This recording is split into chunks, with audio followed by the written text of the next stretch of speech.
Assalamualaikum warahmatullahi wabarakatuh.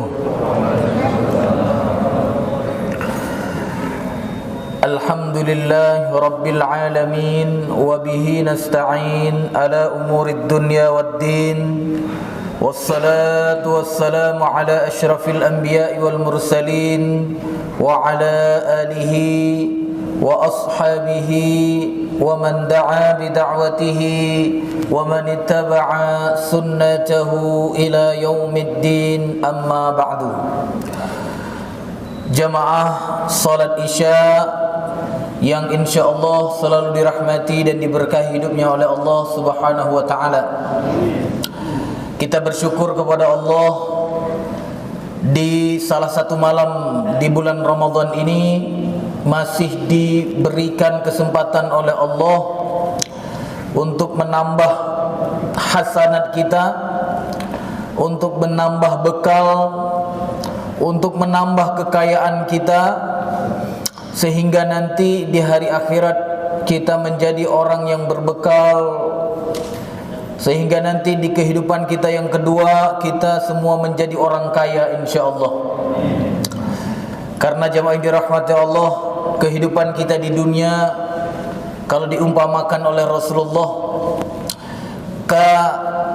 karrakib fi zilli syajarah, seperti seorang pengendara yang sedang bernaung di bawah naungan pohon.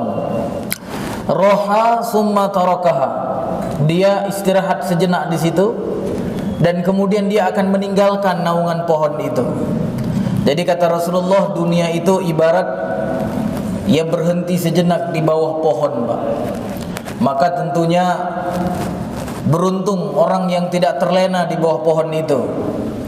Ya, dan celakalah orang-orang yang terlena sehingga dia lupa melanjutkan perjalanannya. Maka jemaah yang dirahmati Allah, saya menasihati diri dan juga jemaah sekalian, mudah-mudahan ya kita semua bisa memanfaatkan Ramadan ini sehingga kita semua menjadi orang yang berbekal nanti. Ya, karena kalau kita nauzubillah, Pak, ya setelah kita dijemput nanti oleh malaikat maut dan ternyata di saat itu belum ada bekal yang kita bawa, maka sungguh sangat disayangkan. Ya, kita akan nanti tidak menjadi orang yang berbahagia. Ya, apalagi yang di dunia sudah sering bahagia, Pak, ya. Rumahnya sudah besar, ya mobilnya sudah bagus. Ya, begitu meninggal maka ditinggal semua nikmat itu. Kalau sampai kita tidak berbekal dengan amal yang soleh, dengan bekal yang baik yang bisa menjadi penyelamat kita nanti di hari akhirat, di kehidupan kita yang kedua, maka na'udzubillah, ya kita akan menjadi orang yang sengsara. Kalau orang biasa sengsara di dunia mungkin biasa aja, Pak, ya. Tapi kalau saya lihat di sini, ini orang-orang yang bahagia semua di dunia ini. Ya. Artinya apa? Ya semua kita sudah mendapatkan nikmat dari Allah. Maka jangan sampai begitu kita meninggal nikmat itu putus. Ya, harapan kita begitu kita meninggal justru kita mendapatkan nikmat yang lebih, Pak. Begitu dimasukkan ke dalam kubur kita diberikan pakaian dari syurga, alas dari syurga, dibukakan pintu syurga, Masya Allah. Artinya apa? Kita akan merasakan nikmat yang lebih.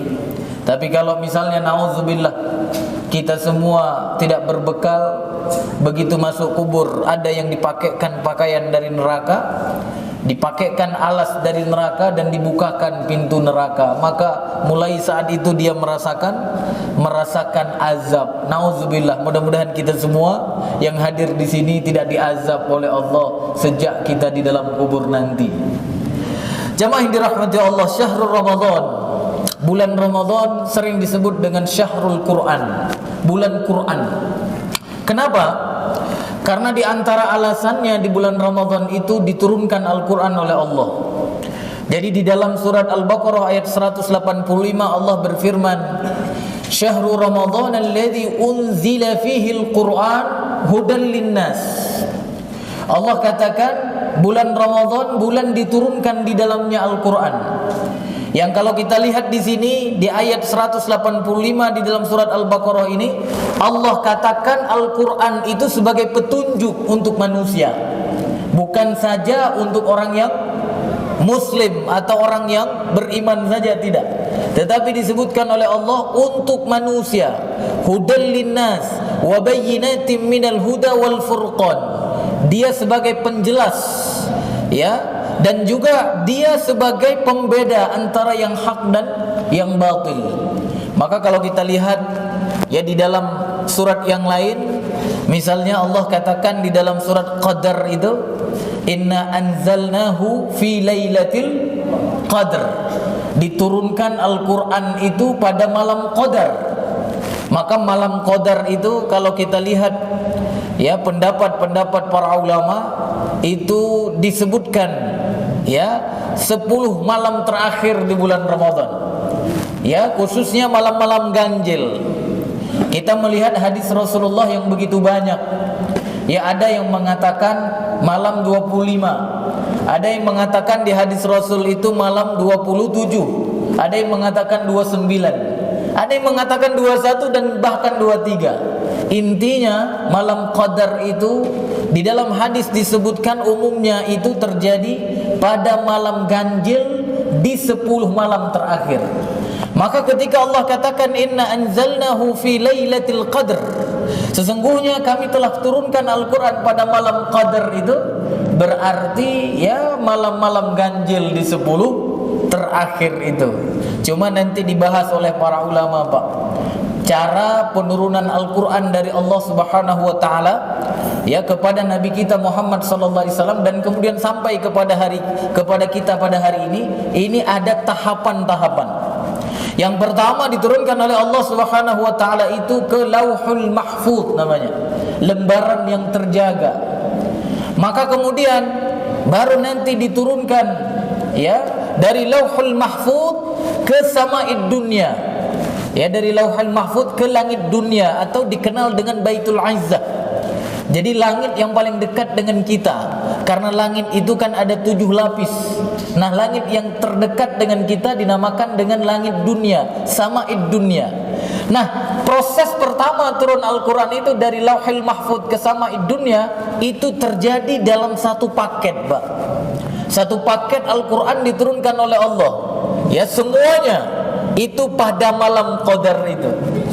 Baru kemudian yang kedua diturunkan dari langit dunia itu ya, atau Sama'id Dunya atau Baitul Izzah tadi kepada Nabi kita Muhammad sallallahu alaihi wasallam secara berangsur-angsur sesuai dengan kebutuhan selama 23 tahun lamanya.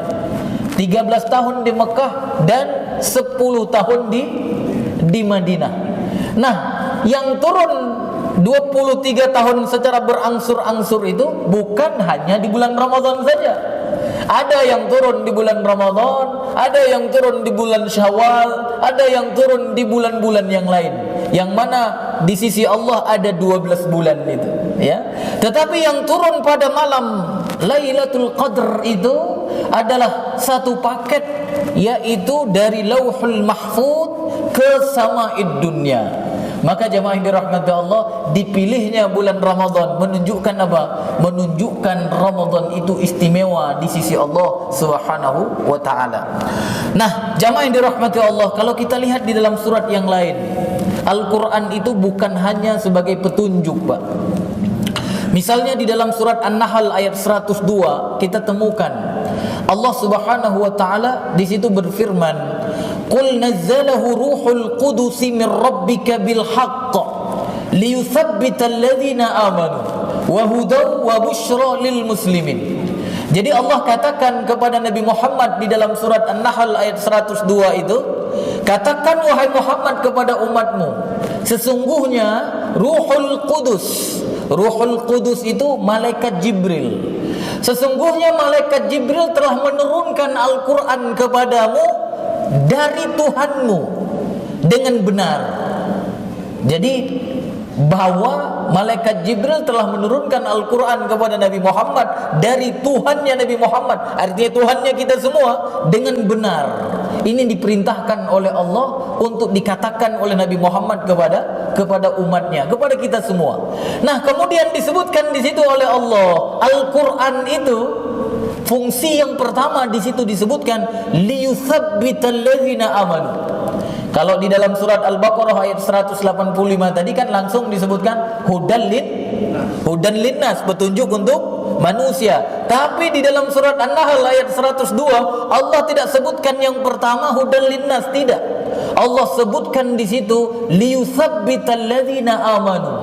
Al-Quran itu bisa menjadi peneguh, Pak, peneguh, pengokoh, penguat, pendukung, penolong. Siapa? Orang-orang yang beriman.